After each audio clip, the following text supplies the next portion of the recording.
Ai, mas eu não sei se eu vou ficar com ele, porque eu nem conheço o menino. Amiga, 4 é par? Fala a verdade, vocês são lésbicas, né? Sai daqui, moleque.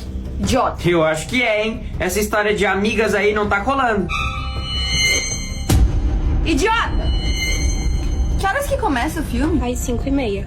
Olha só. Ele é muito lindo.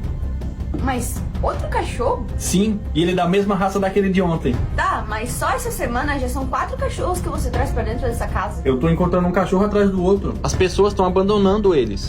Esse eu vou deixar você escolher o nome. Tu tem alguma sugestão, Camille? Ele tem cara de Chiquinho. Pronto. Então tá, ele vai se chamar Chiquinho. E ele vai conhecer os amiguinhos dele agora, né, Chiquinho?